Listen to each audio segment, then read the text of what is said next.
intro. Live. Guys, what's happening? It is Friday, April 19th, 2019. I'm here with my friend Joe Tequila. I'm going with, we have this running thing going. I don't know how to pronounce Joe's last name, and he told me once, and now he won't tell me. So we're going to use all sorts of T names. Let us know you can hear us and see us. We're going a little earlier, but I did change it.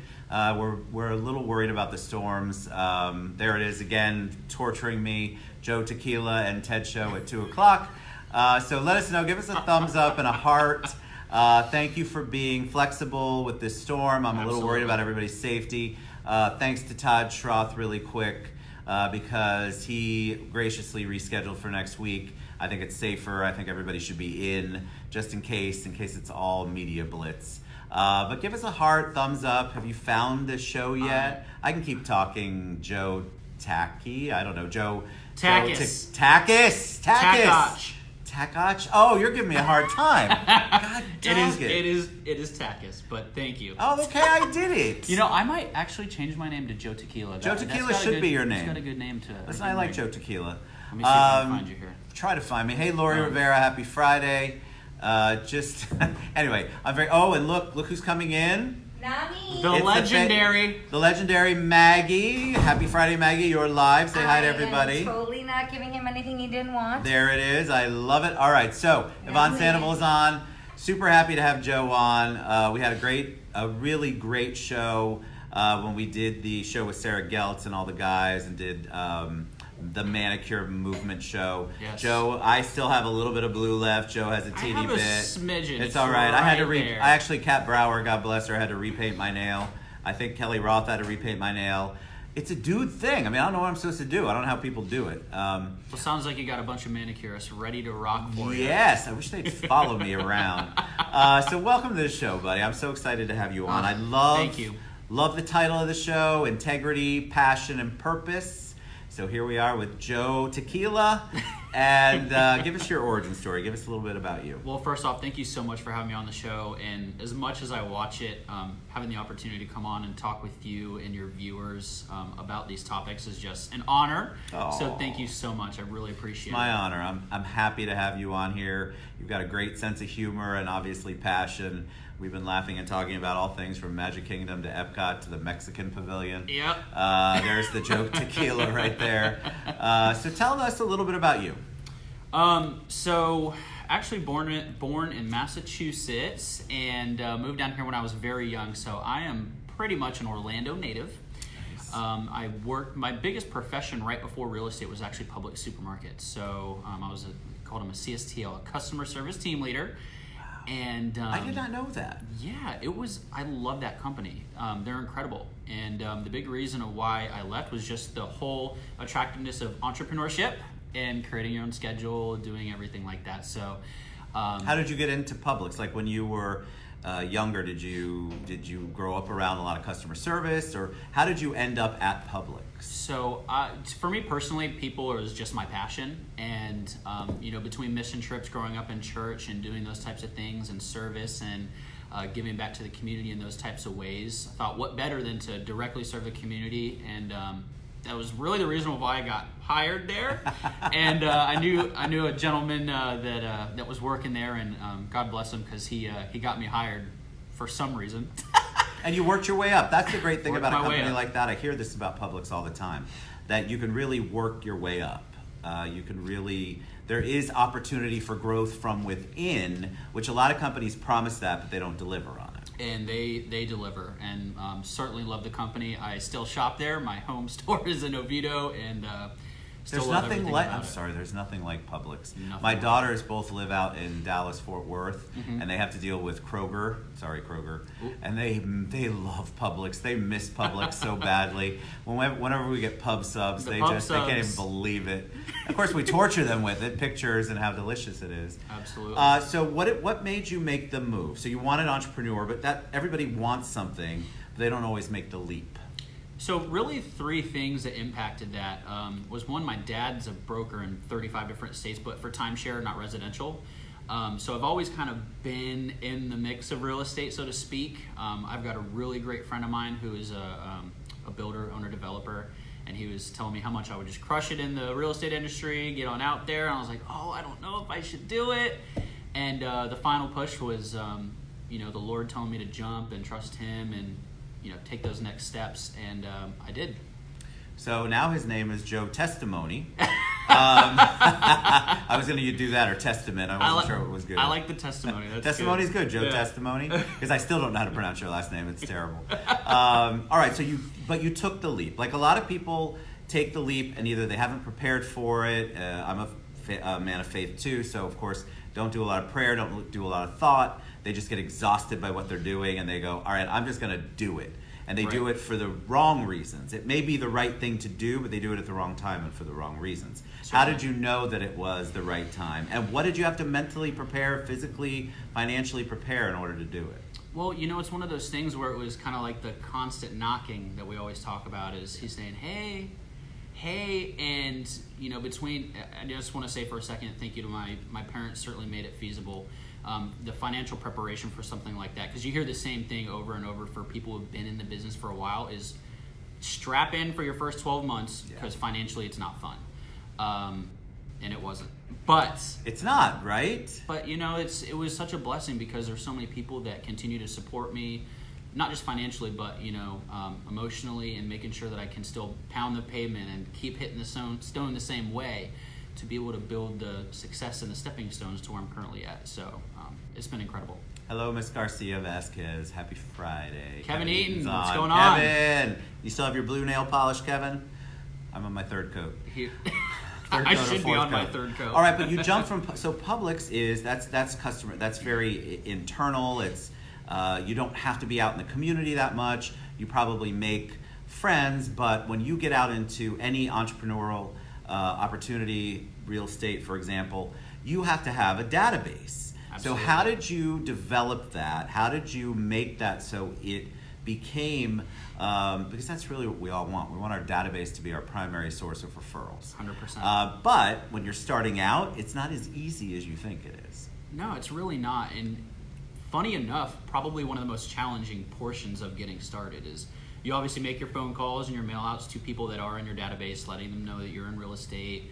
Let me know if you know anybody buying or selling. But that was probably the most difficult. And my first deal actually came from a couple of open houses that I was doing. But it's just all about staying consistent, continue to push your database, and thank the Lord that I had enough people that believed in me and my next steps to be able to do that. Because between Publix and my church groups and the family and friends that I had, there was just a plethora of people that were there for me to be able to ensure that was backed up with success. So, the support system that I had was just incredible. And so hey Sarah, when you jump in though, you're gonna have a support system, but then you also have to be at the right place. How did you decide which agency to go with, which office, which real estate office? Because when you get out of real estate school, you still most of the time don't even know how to fill out a contract.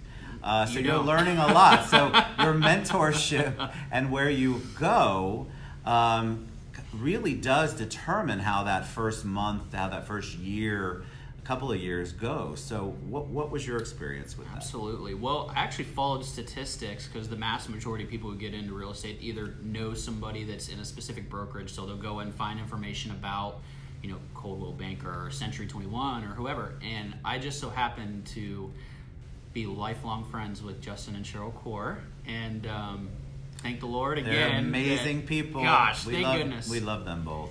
And they're incredible. They're awesome people, great role models, and just an absolute asset to my success and where I've been at today, and couldn't thank them enough. Justin and Cheryl both have, that's the core group, right? Correct. So they have their hearts, it's servant leadership. We talked about this week on the show, actually. Very mentor driven, but how can you imagine, and that's what I hear a lot of horror stories about, you don't get with the right place, you don't get where the environment is conducive to you learning and growing, you're kind of thrown out to the wolves. a lot of the 100% places, I'm not picking on them, but there's a lot of places out there that sound really good on paper. Absolutely. Until you're in the office and you don't know how to fill out a contract, you don't know how to order anything. And so I think it's super important that you find that. What a blessing that you've had. So do you go out you go out and mentor people? Is that part of your, what do you do to give back? I try to do my part, and whether it's other agents who aren't in our specific brokerage, or just people who are getting started. I actually had a couple people we've met for coffee and just kind of getting them prepared for the next steps, and even some friends in my database, pointing them in the right direction for ensuring that they're taking the classes and all the necessary education, and then if they had any questions along the way, just helping out wherever we can. Life is so short. It's just like, why would you not, even if they're a quote-unquote competition for another brokerage, you still have to be able to help them because you never know when it's going to come back to you. It's just that simple. So let's start talking about the 3 words. So we have integrity. So Yes, talk sir. about that, because earlier today we had, as I'm drawing a blank, Yair on. I got the name right this time. There we go. Yair Barak Rodriguez on, and he wanted to talk about integrity. What does that mean to you, and why was that important to include that? It's everything, and really the basis of the integrity and where the positioning comes from is truthfully just straight up biblical. There were times in the beginning of my real estate career where you're stretching for money and you're stressed out and you're like, gosh, when is this actually going to start taking off? And you're like, what do I have to do to just get a deal done? When it's really just not about that. It's about putting your clients and your people in the best position. And as cliche as it is to say, it is truthfully what would Christ do in that situation? And between the mentoring and all the examples that go on throughout the Old and New Testament to be able to give us that ability and set us up for success with integrity, it really just boils down straight to what would he do and how would he respond to specific situations. And once you be able to build that clientele and all of your past clients who understand that you're going to genuinely put them first, it'll speak for itself. And it just comes, Kathy, thank you very much. Happy Friday. It does, and it comes back. So we were talking a lot about, I've been talking about integrity all week. It seems to be the theme. I think I told you earlier that the shows come and then all of a sudden the theme comes, because I'm a man of faith too. So I know that doesn't happen by accident. Absolutely. And so you're talking about integrity. I think people just kind of use that as a buzzword, and they don't really understand what it means, because a lot of people don't even know how to define what integrity means to them. And so it's kind of a work in progress, which is okay. But we've got the golden rule. You've got a lot of things. Do what you say, or say what you're. You know what I'm talking about. Yeah, absolutely. You want to do it if you say you're going to do it. Stop over-promising and under-delivering. Take responsibility if there is an issue. Don't bury your head in the sand. There's a lot of things that go 100%. along with integrity. What about passion? So what is your passion? People are my passion, and kind of just catering back to where this all started, and the roots of the church, and then going into Publix and finding that service there, and the background that they gave me to be able to, read people in a quick manner, but also to turn the bad situations into good. People are my passion, and I think that passion and purpose really just kind of go hand in hand here, because there's just such an amazing opportunity, especially nowadays in this life, to be able to take advantage of almost everything that we want and that we can. And once you kind of combine those with all of our resources that are available nowadays, whether it's business, family, anything really, it's just continue to be kind, stay happy, stay positive, and life's short. So showing all that purpose and that passion is just really a part of the whole package. So talk about, purpose. That's another buzzword that people use a lot. There's a lot of purpose things out there. People focus, what's my purpose? What am I here for? And so I think a lot of people don't know how to define that, or they think their purpose is making money. They define it in a very skeletal way, in my opinion, a very way that's skin deep. It's not Certainly. so deep in the heart. How would you recommend somebody figure out what their purpose is? Your purpose to be a realtor? Now I know your passion is people, but what's your how do you define your purpose? What is your purpose in life? Since you brought that up. Yeah, absolutely. Joe Testimony. Joe Testimony, Takacs, Tequila, whatever. Just trying, man. I'm trying. And I think you're doing great. But the purpose is, and that's an amazing question, because people can get so caught up in the finite things of how do I get from A to C, when really it's just staying in tune with your beliefs, and everything else is just kind of like the steps that you check boxes that you need to be able to get to the finalized thing. So besides leading people to Christ, it's just providing a really great, uncomparable service that people are going to remember. Whether it's in real estate or not, it's about impacting our communities as well. You clearly need money to do that, but that's just one of the things. If your goal is just to earn money and do what you want with it, you're just going to lose, because emotional intelligence is going to be the way of the future, as Gary Vee always says, and I couldn't agree with him more, because you got to treat people right, and it's gonna go a long way. I love him. He's awesome. He's incredible. So people sometimes watch the shows and they think, oh my God, Joe and Ted, they're always happy, nothing ever goes wrong. They know their purpose, they know their passion. I wish that was true. So talk about that, because I really do have people reach out afterwards. God, I wish I could get to the place where you're at. Listen, it's a daily, struggle is a great word. I don't mean that in a negative way, but it's a fight. You have to fight for everything. Relationships, maintaining, you have a choice.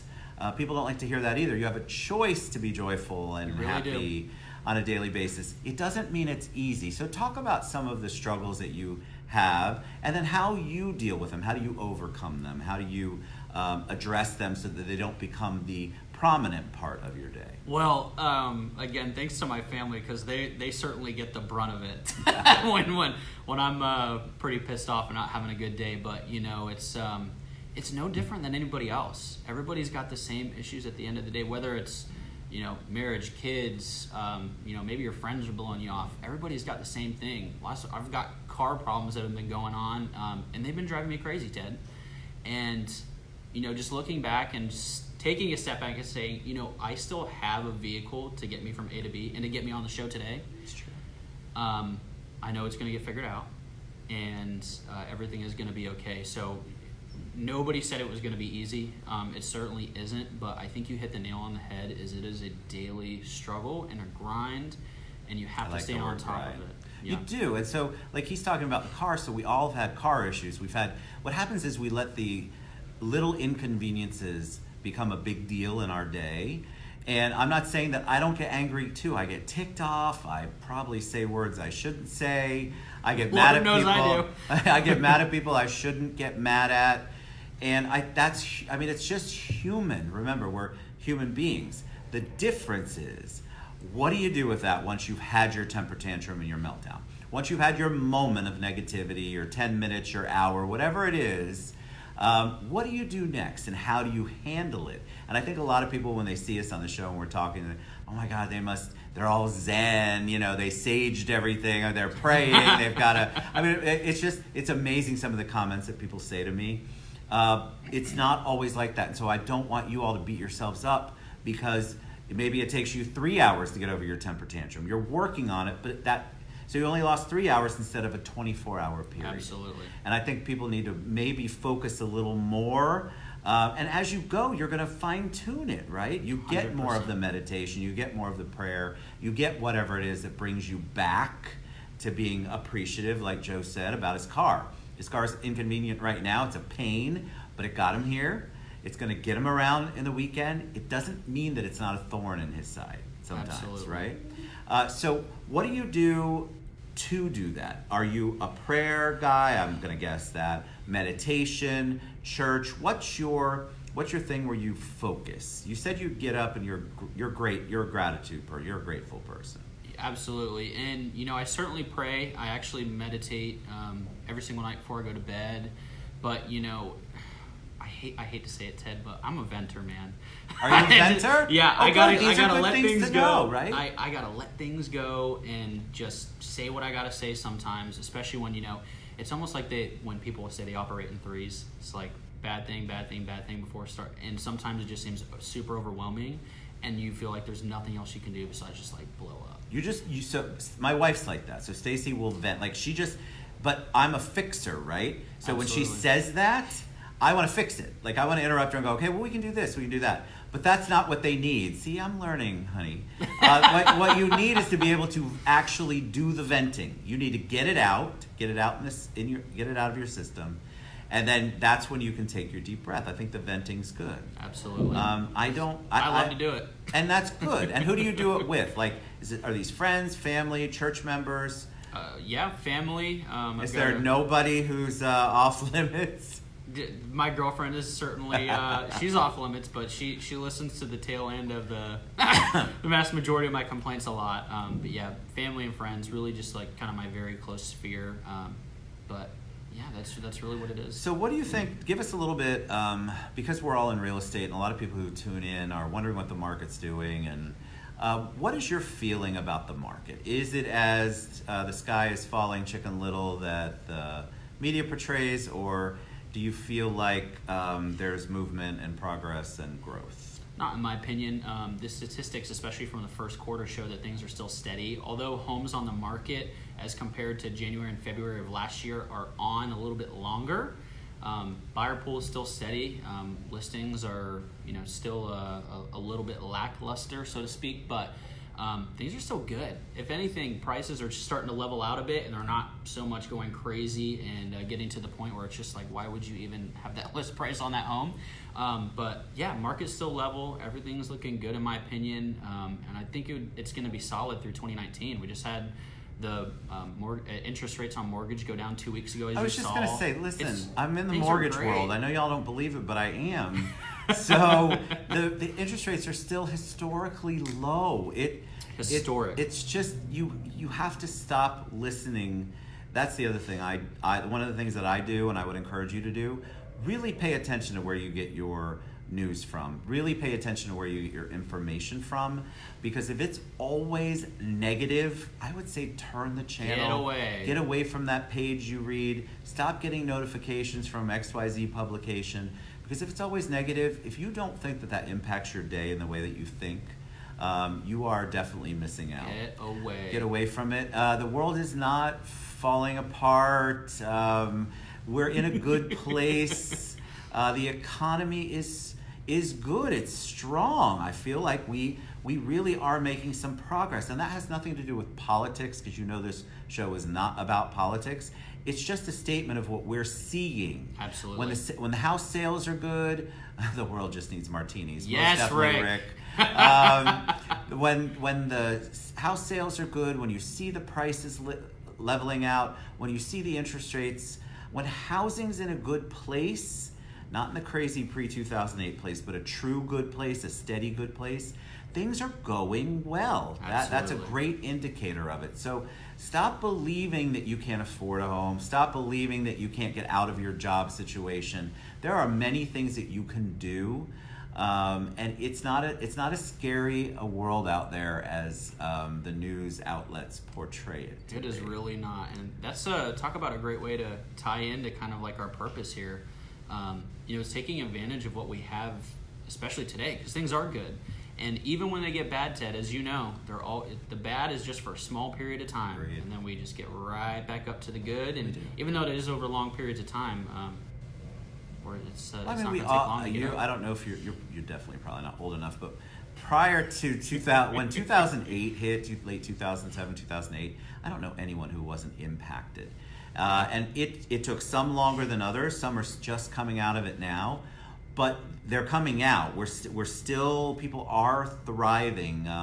If you go to a restaurant like Maxine just popped on, Maxine's on Shine, you go in there and they're super busy.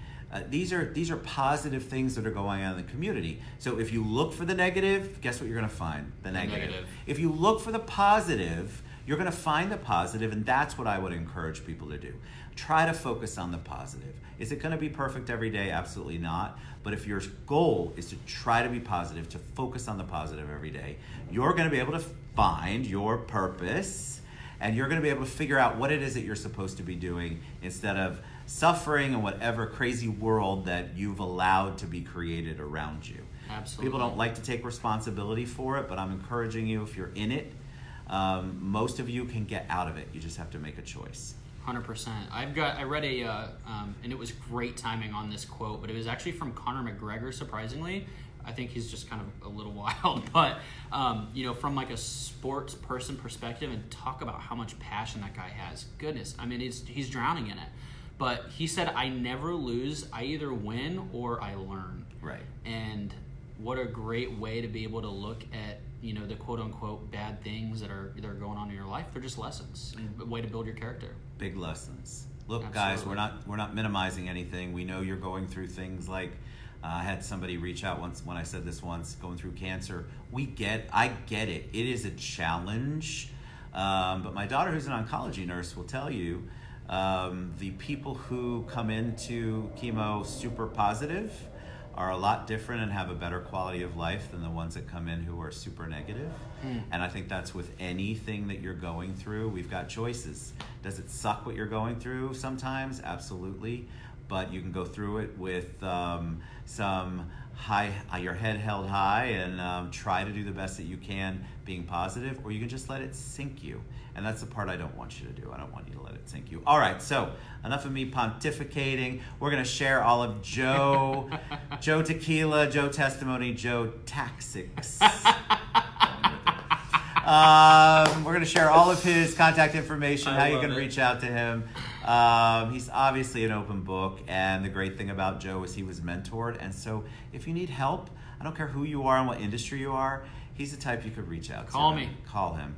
Any parting words of wisdom for them? Anything you want to share before we head out? Yeah, again, thank you so much. And this is why it's so awesome for me to be able to come on your show and talk about, passion and purpose and those integrity, because you literally emanate and embody those things. Oh, that's And to have somebody that, continues to stay positive and who's really truthfully a shining light out into the community is just awesome. So that is so nice. You're going to make me cry on a Friday, Joe. take it through the weekend. Share it with your wife. But, I want to share one statistic, and this really kind of goes with, purpose and the passion, and how I really want people to think about these things is life is seriously rare. I think it was 400 trillion to 1 were the chances of life happening. I honestly think that number is more than that, because when you through every single generation, and the more that people come along and new babies, it's honestly just it's harder for kids, especially that are growing up now. Right. To the chances of life, it's literally divine. And you have to be able to take advantage of that. And that's where the purpose and passion, the kindness and the happiness comes from, is know that your ability and opportunity to be on this earth is literally a miracle. Amen to that. All right, you've been a joy, man. You're are so incredible. awesome. All right, great way to end the Friday. Yes. Todd Schroth, we miss you. Joe, I'm so happy that you're on the show. We love you guys. Have a beautiful weekend. If you are a Christian, happy Easter. Today starts Passover, I think, or it's soon, so happy Passover. There's a lot going on. We love Friday. you guys, and it's Good Friday. So we love you guys. Have a beautiful weekend. Thanks for tuning in. We'll see you next week. Absolutely. Mwah. Thanks, Ted. Bye, guys.